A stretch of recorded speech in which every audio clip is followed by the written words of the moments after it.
Ladies and gentlemen, let's do a little breakdown of day number 3 of the World Championship. For those who don't know, I am just here at my brother's place because he's competing for the Swedish Championship in bodybuilding, which is sick. It's going to be fantastic. Let's take a look at what's going on in the pick'em. So a little reminder, I got Popikis and Leona. I had like one Leona game coming through today, but that was a winner. SKDA 8.8, 8.8, Super and Elioya. This is probably gonna drop. This is completely irrelevant. Most kills in the game. 13 is gonna be hard to beat, guys. It's gonna be very, very hard to beat. 13 is a lot of kills. Last year, 14 on aiming was the one that was conquering for KT. See, they play with most champs, doesn't matter either. Usually quarters go. And was most death, Rel. My read was just that I thought that Rel would get banned and Leona picked more often. But the Leona players, they are smurfing, bro. They are smurfing. The Leona is getting banned more and Rel is getting picked more. And Rel is on 29. Kisante got picked in the last game too, so I'm hanging on there, but Wukong got picked too. Like Rel, I think, is on number 8 as well. Nothing too exciting here. This is a page, DPM LOL / Pick'ems. Use this page. Follow along. Better than Dexter sheet, I will say. It's dates. Taking it easy. All right. Let's take a look at some of the gaming. Overall trends of today, I think we just followed through on what we saw yesterday. We have plenty of Stunner Prio. Have some Aurora gaming. A very cool thing that PSG did was that they slammed Corki. We talked about the Aurora top lane. I think Aurora mid lane has weak matchups, and those matchups apply top lane too. So if it's a question, Orianna top, Syndra top, Corki top, matchups that are not super easy for, I think, Aurora. So it's something to pay attention to. Our first pick here for Bedouin. What else did we see? Nothing in particular. Fine and dandy. Yone Prio together with the Rumble. I think that Yone, I think the biggest nerf to Ziggs and Rumble they took was the fact that the AD mid laners, there's not that many of them. I think that you really need the Yone pairing in order to set them up for success. If Yone is taken away, let's say in this draft here that we see from the enemy first picks Rumble and you go Yone Ziggs here. All of a sudden the enemy doesn't have an AD option. They need to play something wacky tobacky, They need to play Lucian, play maybe Jace, they need to play maybe Sana. And these champions are definitely weak going on the patch because really fleet footwork did get improved. So I'm happy that we got to see some proper Rumble gaming.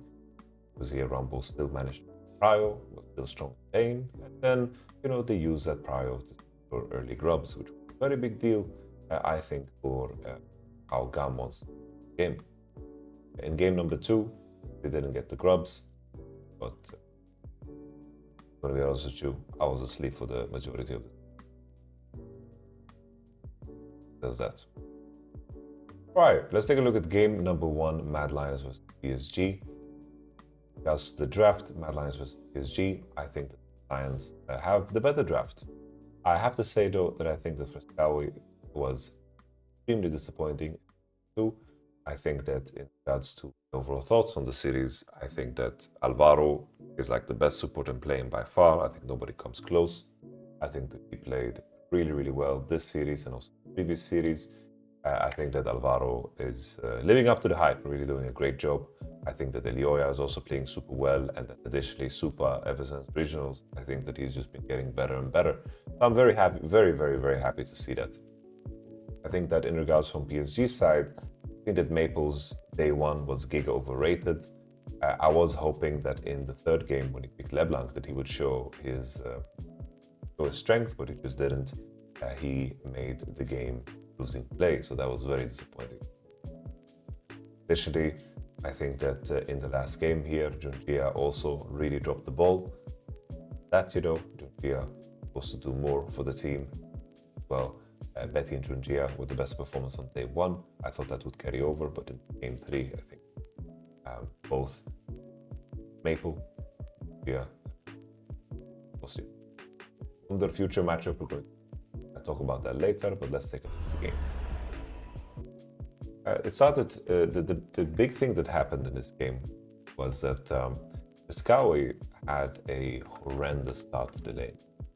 When this is a split map with Ashe and Braum, and there's 1 and 6 much, you need to expect Kong to cross the neck, be right behind you. And Renekton didn't crash 2 waves. I think the way Frescawi wants to play this, I think crash 2, bounce 3, then see what's up. I think that's just the best way to play it when you have. I think that in general, a lot of Renekton mid players are quite bad, but I think Frescawi really took it to new heights today with his gameplay. More on that a little later. This, of course, is terrible. Junpei is going to check him out. He's going to have HP, and this is a freezing situation where Maple's going to 3-2, and Frescawi can't contest the wave because he lost all of his power. It means that he can't crash and he needs to take a base, which is toward double potion. Here, Maple still kept the freeze and XP advantage. And with that XP advantage, build the wave and crash it into the enemy. Nice dive, which is all fine and dandy, and the first big event is this moment. Why is the Renekton lane so significant? Because obviously Renekton early here is level 6 and be willing and ready to fight the Gromp, but Akali is carrying momentum because items like the wave. Mad Lions find a little window while Akali is push out Kong from, of course, the pit here, which is cool. Azi TP's late, he walked into bottom side because he expect Mad Lions to contest and reaction, you know, greedy because he wants to be on bot wave. I think in this case, better maybe if Udyr just walked to the Herald, to the Grubs, then TP bot instead on the swap, if you want to play it safe. But I also understand his reasoning that doesn't expect Mad Lions to actually want to test this. Here, Maple does quite a big of a mistake. Betty is trading with Supa. Then here, Maple hits his E, and then Alvaro goes out of diaper mode to flip mode. Find a really nice CC chain here on Maple, where everything lands, everything goes. I think that Akali should dominate here. Look at Renekton's position. I think that this should be a very, very good fight. It's just that Maple just played it slower. Gets CC chained, gets bopped, and then Yoya also brings him into the wall, so his W doesn't keep him shrouded. Who almost finds the lethal. Guardian, the tremor is ticking, and in the end, Alvaro flashes over the wall, stab him. Look how Alvaro pulls the attention of 2, and a really, really good W placement here that he does it on the spot and then slides through, because like this he CCs both. So right now, of course, the Udyr and the Wukong are really out of position. Situation where Mad Lions should have been losing because of what Frescawi did in lane, and they managed to find a tremendous win. Tremendous win.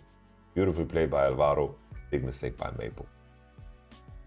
Another juicy detail here is the MDK actually have all sums besides Rel Flash, and PSG lost all of their flashes. Kind of goes back to the Grubbies with the Rel help. Eventually we're going to see this counter gank in topside because step in the river. So Goya goes, now he's going to look to collect Azi. Should be a free kill, but Mirwin kind of dump. I think that here Mirwin should keep auto-attacking and holding W, because yes, and W later, better. And in the end here, Mirwin is supposed to, of course, flash Q2. That goofy ass flash that a good situation turns into a bad one. Same thing later here as Supa and Elioya are looking to grab some summoners because Braum is spotted. Braum is not to be found. And here on the spot, Supa just throws his spells to her turret aggro. That is not the way.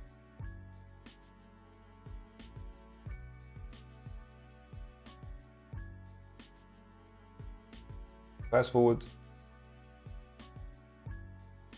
Skipped over that fight.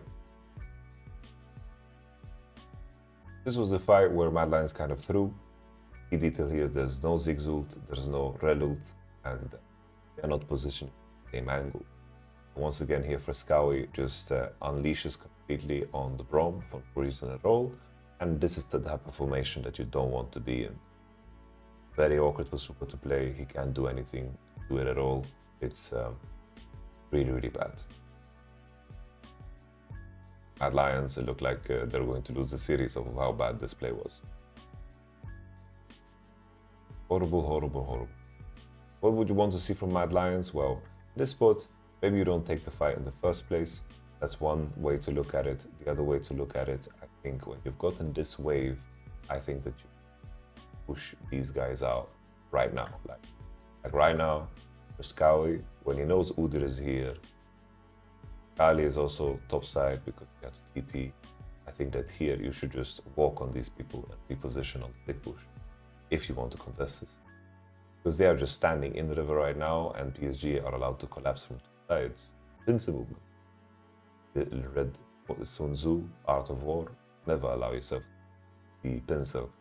Build a fortress and the enemy goes into you when you keep the high ground.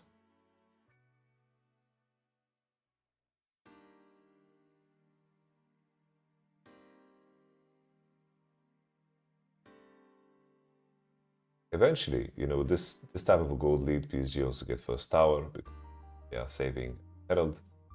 But this type of a gold lead leading into break fight. The inventory.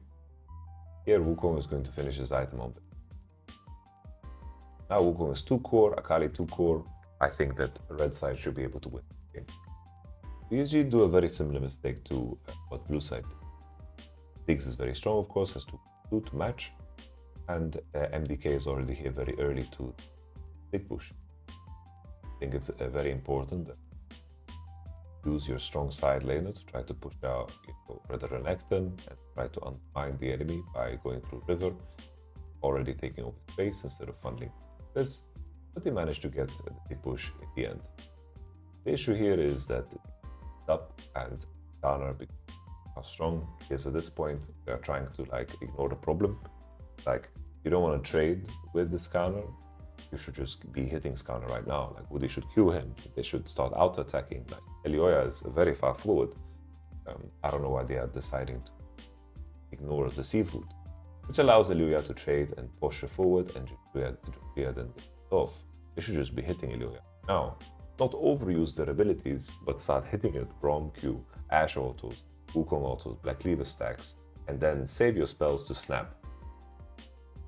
And in the end here, Junjia gets caught off guard, needs to use W, and instead of kiting backwards, try to create space so it enter, he just goes for the crab. Just seafood addiction. Seafood addiction, seafood addiction, not so great. Then here Alvaro finds a really nice snap on the opposition. Frescowi is giving vision, finds here, you can see it are under vision because the vision plant that was popped before, and he snaps and Woody doesn't put up his E. Nice little CC chain and Woody gets one shot. Here made a mistake, Woody made a mistake, and Betty of course. But this was a situation where PSG had two very big item spikes. Super is Giga accelerated, he's moving towards his death cap, it's gonna be fantastic. This play is the one that just puts the nail in the coffin. That was the doorbell. I think that's my father, guys. You have to edit this out, thank you.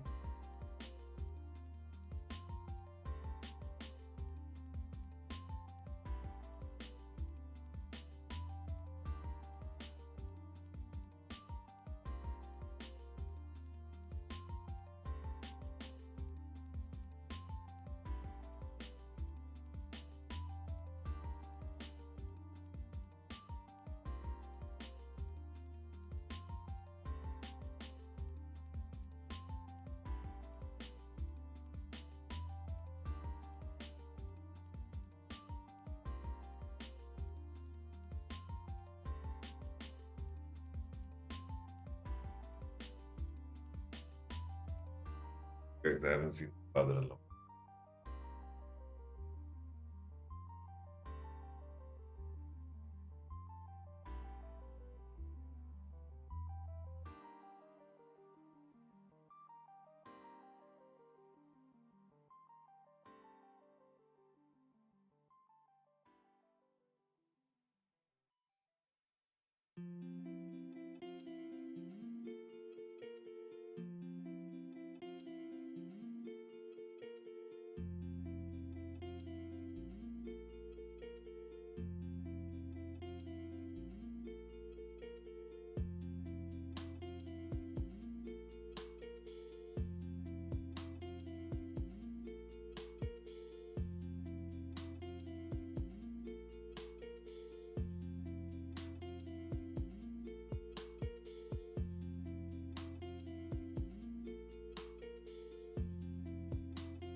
All right, I'm back.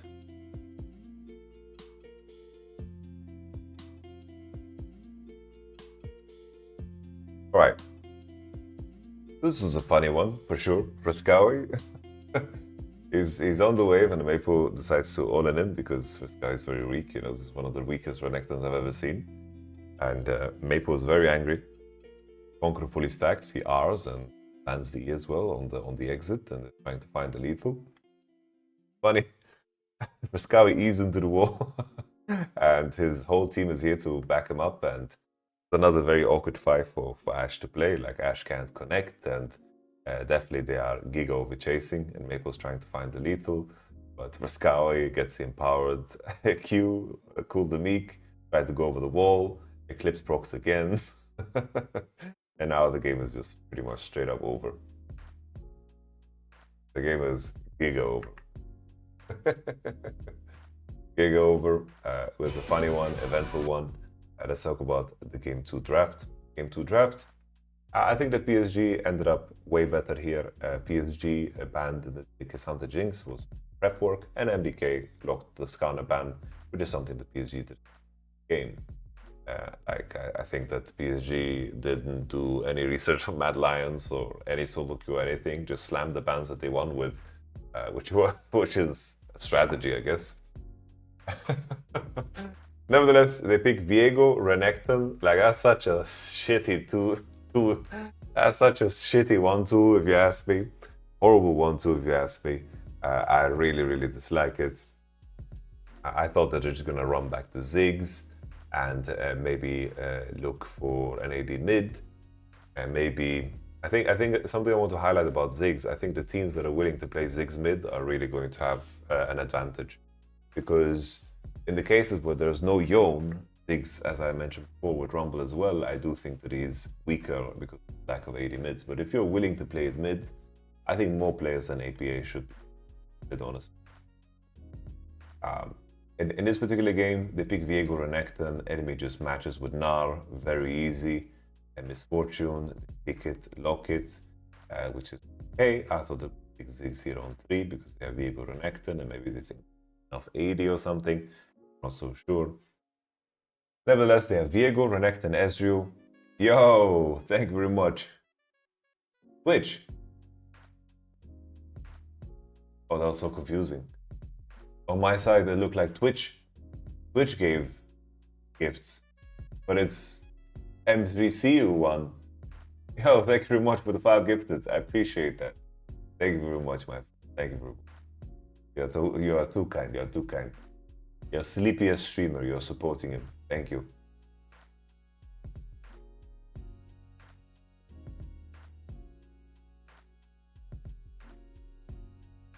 All right, let's continue. So, we have Viego, Renekton, Ezreal, and then Syndra. Already the enemy combo with Vi and Ahri is going to do super well against the Ezreal and the Syndra. So now the onus of the Mad Lions composition is to snowball early. They need to snowball early. They just gotta snowball early. And can't snowball early if your jungler doesn't buy a jungle item. Himself, but it's the ward. This was insanity. Elioya is giga delayed on his clear because my man realizes now he has no jungle item. It was so close to the red even cancelled. To put it mildly here for Elioya. I guess he just knows the range. Now Elioya has to be DC'd.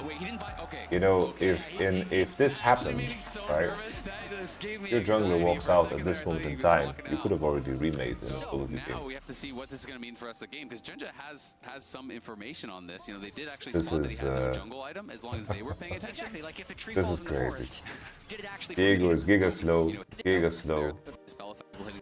Of course, the reason this matters so much is because Syndra is prior against Ahri early. Renekton pushes the Gnar too, and Ezreal, Rel, in my mind, also can push both. So, with all these things combined, it means that Viego needs to gain an advantage against Vi because he clears faster and wants to invade and fight Vi on level 3. And if he can't do that and Vi can complete his clear, even worse so, complete the clear way faster, then this is like borderline GG already. That's how extreme this is. Nice. And Elioya, in this moment, right? Not only his first clear, but his second clear is delayed too.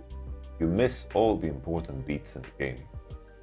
Let me just fast forward through it. So here, Elioya is pathing bot, and his Gromp hasn't spawned yet. Gromp hasn't spawned yet, his camps haven't respawned. Ungia already took his Golem respawn and his Crab on top side, and Elioya just based. Thank you very much, White Hype, I appreciate that. It's my pleasure, White Hype, really. Elioya misses the W. I think he's just giga tilted. I would be tilted too, honestly. This would challenge even the most Zen monks to make such a mistake and to carry such a weight of your team. Here in this moment, of course, Viego has almost no play already. Vi is doing her 9th camp, which will push her to, of course, level 5. And this means just that Vi is going to reach level 6 super fast. Elioya is very desperate. He's hoping anything happens, that he loses cleanse and gives some but he just doesn't flash, which gives Elioya this kill. But still, so Vi now completes the clear. He is 40 CS against 33. Viego getting level 5 on his pulls. So late. These things, of course, matter. Is the whole early game where they need to build an advantage. Gone. You want to be in a situation where Viego is the one that picks here and first here. That matters so much. But here, Maple has better conditions. Woody died, so he has like a tempo swing, but Juncia being in way better conditions at this point, it's already like a good breaker. Those tier and they Fast forward, there was some moments when Mad Lions could fight back. They were gifted.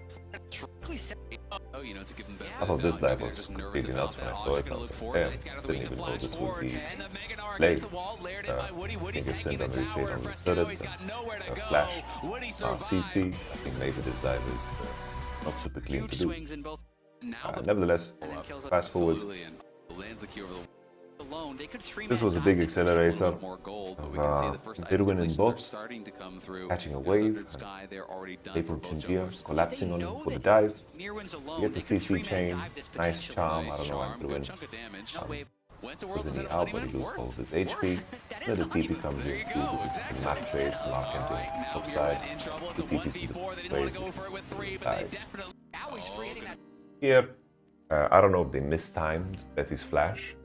Was insanity. Absolutely crazy. Absolutely crazy. In the end, PSG collapse. This GG at this point. Bedside, so on and so forth.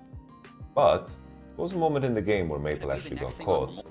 Yeah, gave some fighting chances. Mad Lions. Actually, fast forward. Time to take a look at the national. Here, Maple loses his neck, comes, and then Alvaro just Q flashes him, and they get the DC chain. Here, Maple, after charming, just needs to fucking Q W out with the move speed and walk away, but he just didn't go for it. DC chain with the Q flash, they change case here too, so they get squeezed by this as well, of course, and Nara is on bottom side pushing. Jason, they push him out. Now they start the national. Look at what Mad Lions can do better here. By TPs, back to the team. Frescow needs a position outside of the pit. I think the Alvaro Hex flashing over is okay. Too crazy, but Syndra needs to be outside of the pit. I think that they need to be hitting this. Ari's of course TPing, and then they need to look for some kind of a turn when the enemy postures. I think Alvaro was creating a lot of space, but the fact that Frescow is in the pit is a big problem. Keep in mind here, Midwin also has flash. They just need to look for fight. If the enemy can approach you like this, you don't want to turn on them, it means that this is just a setup on Nash. I think they need to just fight back, you know, hit these guys, turn on them. Bells, hit Woody, you know, I think a lot better. They are looking for the fight to finish it. I feel like this is where they lost some blood. Here Frescow pretty much dies to Leona alone. Ash just keeps beating his ass while he CC'd. Now his position completely pushes. Like the PSG did. MDK reinforcing their top laner, 3 members walking well. up here. Maple has to take far back. He knows if he gets stunned up, he will get burst down 100 to 0. Ready now with the team, chunking out Alioya. Alioya could be which means stepping forward. Alright, game number 3. I thought that PSG is going to win this one. Out of the I believed in Maple on LeBlanc. I thought that Corki into Aurora is going to be fine. I didn't think that this crazy good Vex and Javan spot, these type of fighting, these type of composition rely too much on the enemy not being summoners. And if you are too weak to force summoners, then everything is on the position of the enemy. And I don't like being in such positions. I think it's like being a cuck. To just enjoy what you get. Better. It isn't that extreme. I use extreme words.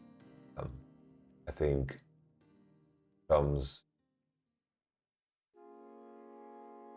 to this type of draft as well is that you are very, very AP heavy.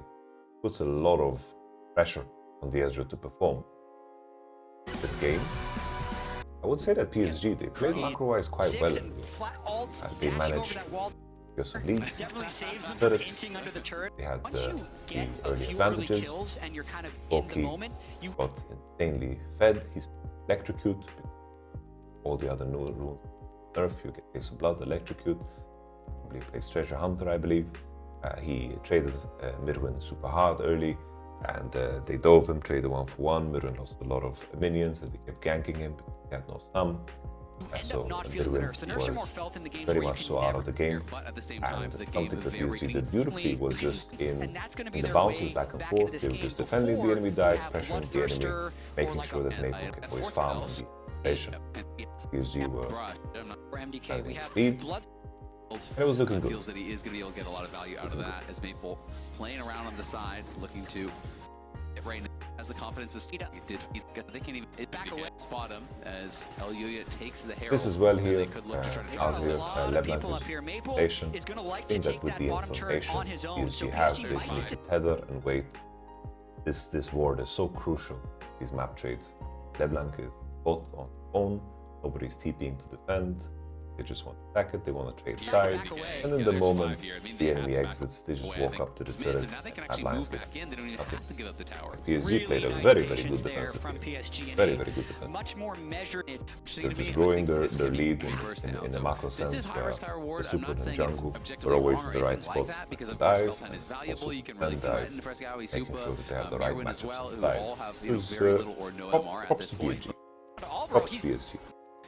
This is where everything begins to go to shit. He's going to have big shields though. He will be pretty difficult to take down. Steps into the river. As Skarner is going for a play on looking for some heart seal procs. Not sure what he's cooking here. Really not sure. Leona's very far. Comboed. Nice for free. Especially Betty right before did actually do slash. The scout the fishes win. Definitely a lot easier to do it. Is for scout the fishes win. These are the type of imbalances that you look for, right? Like you want to be in a situation where the enemy has no flash on it. Because you have Jarvan and Vex. Combo actually makes some kind of sense. Something that I didn't like about Mad Lions is how their itemization exposed them. Magic resistance weakness. There is, we have the Ludens on both. Didn't make too much sense to me. And then they followed up with Storm Surge, which means that enemy buying MR is super, super valuable in such a game. Get out of there. Then you moving into this Drake. I don't understand why when you hear the sound is feel very uncomfortable. Now they're invading his Grom. Fight this Drake. Something that Mad Lions poorly, which I think that they need to work on, is when the enemy is defending the play, I think that get into the habit of putting down the vision and then crossing it to the other side of the map when they're defending. I think this would go a super long way. Pale onto Alvaro, not even actually having to pop the ultimate until just now. Maybe waited too long to do so. As Aja's chasing after him, he has the flash. He's gonna have to use it now. Flash is way too late. Yeah, I think super highlight. This is a super, super good job. Like out of a terrible situation, Maple TP behind them is very hard to read. The fact that Super gets pretty much a 1-for-1 out of this is insanity. It really, really plays it good. Gets the damage off, Maple even flashes, here, W into auto. Like this is fucking crispy gameplay, by the way. This is like Korean. This is Korean as fuck, bro. Like, this is really beautiful. I think this was actually insane. Was a little bit him incredibly low, then he pops in, it's too late. Yeah, I think it was definitely meant to be a steal and run away. Nice anticipation there as Alvaro now trying to find Aja, who the last series on the Jinx, and now 1,000 gold ahead. Mirwin, nice. If he actually and now the moment throw a little, gonna need things like that really, really cemented that Alvaro was the MVP of this one. Not him getting caught. Sorry. We jump forward.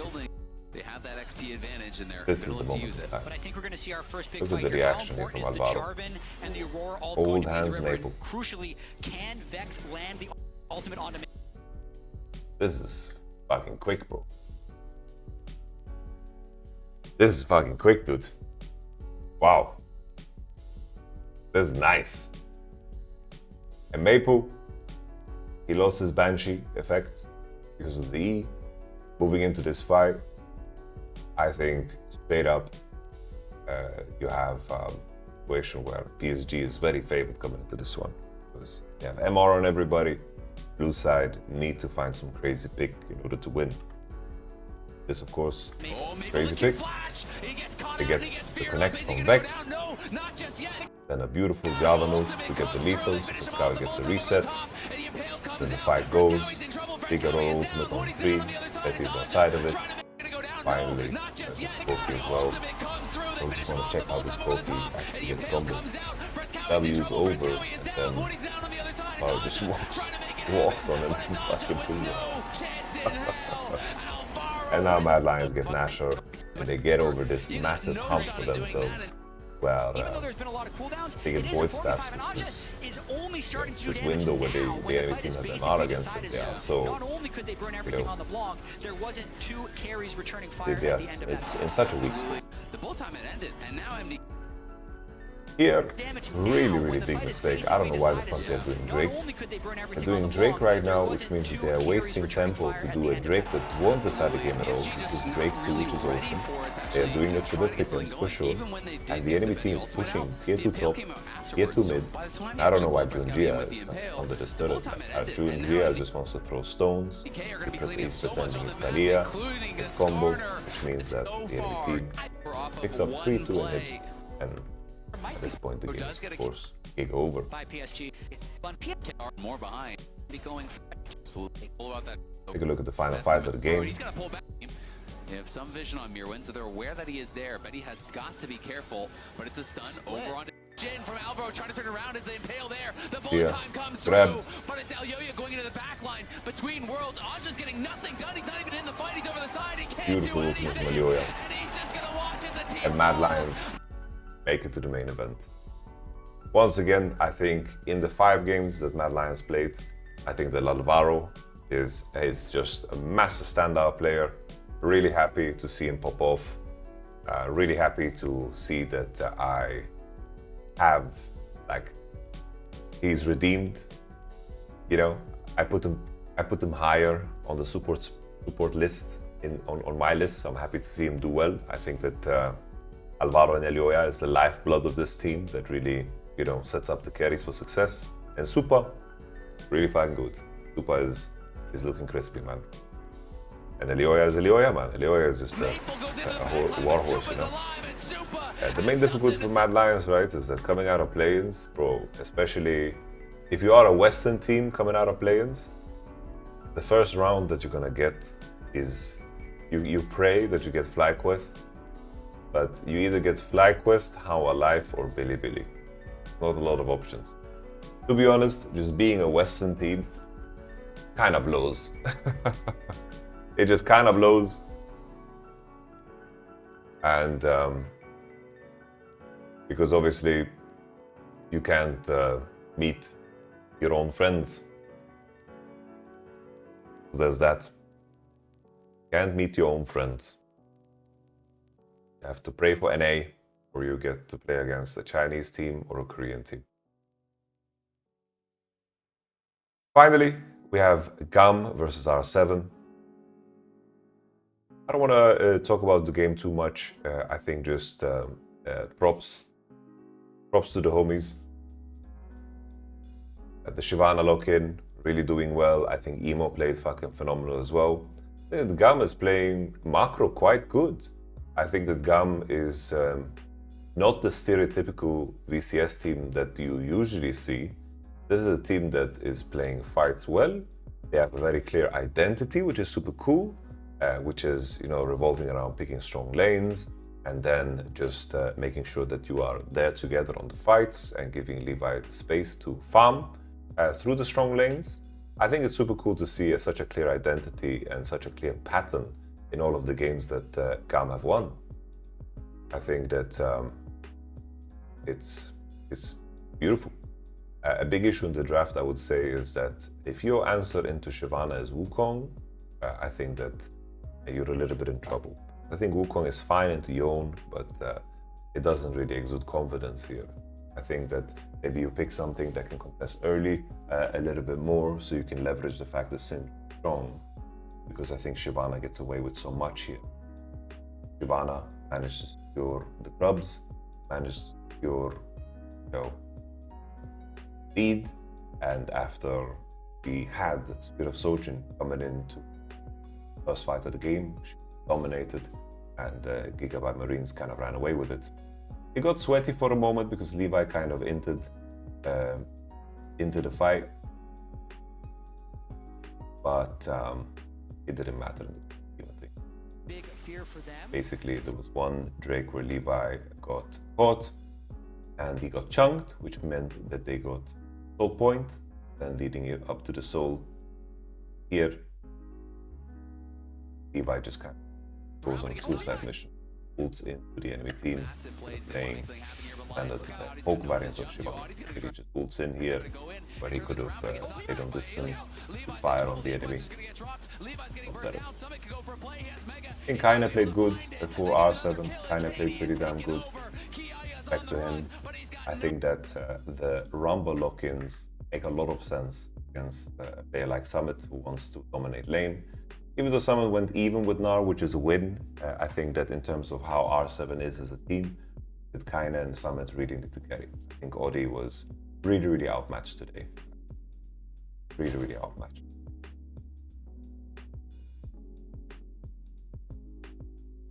I think that Wukong, someone is asking in the chat, Wukong is very good against AD junglers. Armor steroid.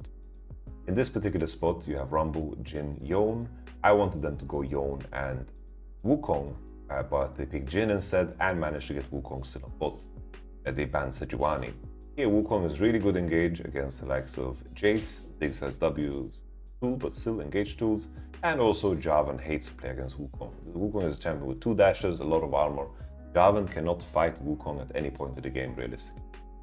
And that's why Wukong is super strong. He clears and kills.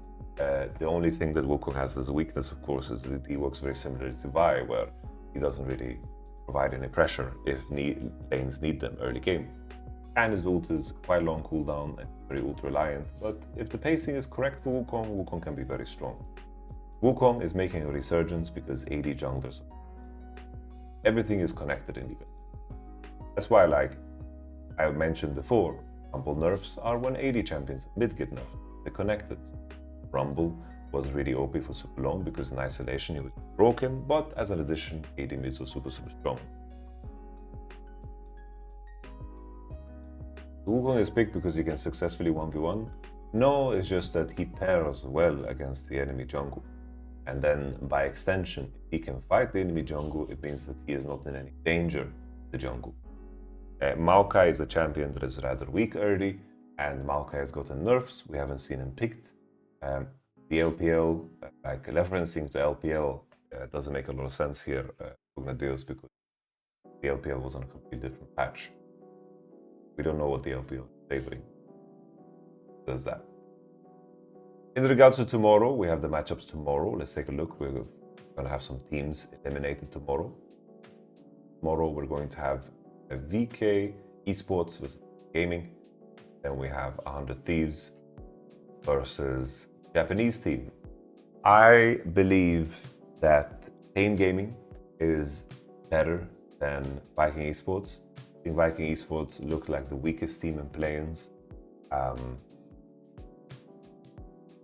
think that Viking Esports didn't really show any redeemable qualities, honestly. Like Kati looked fine, and Shogun looked so tired in the way he played. I think he needs to do a lot more, you know. I think Pain Gaming actually, you know, showed some good macro, some good gameplay. Pinkedo on Yone looked solid. Titan was mechanically wonderful. Titan has played really well in the games. And then as a follow-up, like I have to say that I think 100 Thieves, I don't think they're that great, but I do think that they got choked. And that's where it gets kind of weird. I think 100 Thieves is better than SHG, and I think they're better than R7 too. But if they're in their head, none of this matters, you know. Quid really lost the plot. Quid lost the plot, and I think that the big thing for 100 Thieves is that they need to recognize that they cannot play compositions where Tomo has any sense of responsibility in the game. he cannot have any responsibility in this.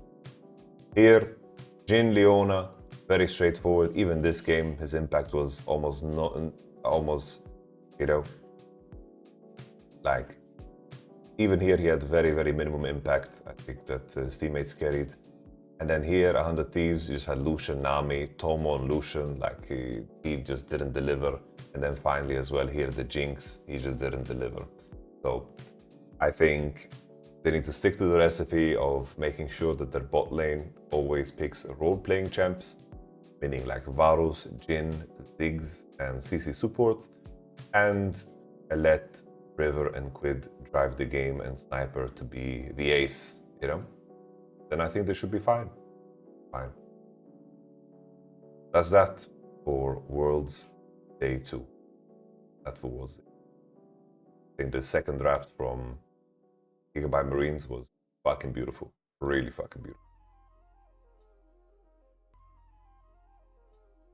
Can you comment on coaching a team that is in loser brackets? No, you cannot change your method. When it comes to coaching, everything that you've done up until that point is what is being measured. You shouldn't change your methodology because you lost. Then it means that what you're doing is results driven, and results are at random to a certain degree because you don't know what the enemy is going to bring to the table. The method of how you're playing needs to be justified regardless of the result. So everything that the 100 Thieves have done that is leading up to this moment is what is getting tested. This is not the moment to change things. You don't approach things different. Just look at what you can learn, you improve it, and you just assess what is the best way and how you have the highest chances of winning. If you are changing everything and you're having like individual meetings and you're panicking, whatever, then you are just working with a structure and a process that wasn't fundamentally correct in the first place. So there's that. All right, that's the rundown of day 3